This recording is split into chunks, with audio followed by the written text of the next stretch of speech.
Joseph, prophesy in my name.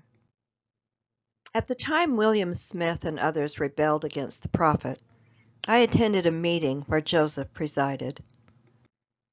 Entering the schoolhouse a little before meeting opened, and gazing upon the man of God, I perceived sadness in his countenance and tears trickling down his cheeks.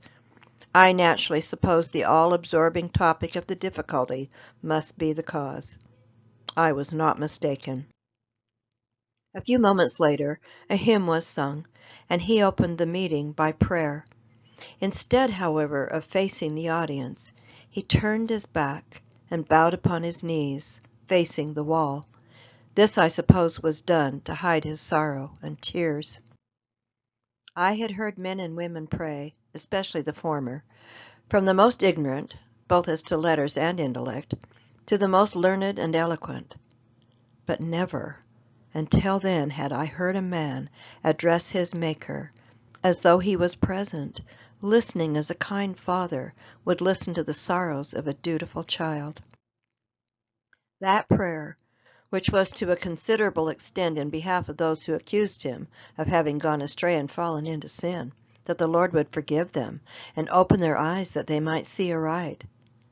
That prayer, I say, to my humble mind, partook of the learning and eloquence of heaven.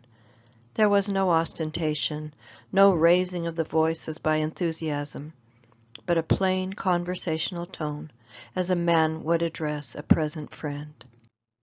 It appeared to me as though, in case the veil were taken away, I could see the Lord standing, facing his humblest of all servants I had ever seen. Whether this was really the case, I cannot say, but one thing I can say, it was the crowning, so to speak, of all the prayers I ever heard. When Joseph arose and addressed the congregation, he spoke of his many troubles, and said he often wondered why it was that he should have so much trouble in the house of his friends, and he wept as though his heart would break.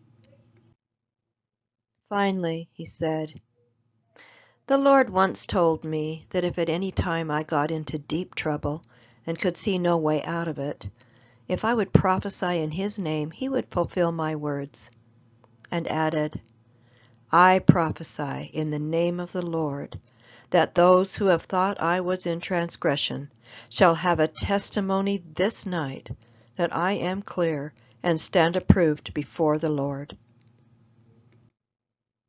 The next Sabbath, his brother William and several others made humble confessions before the public.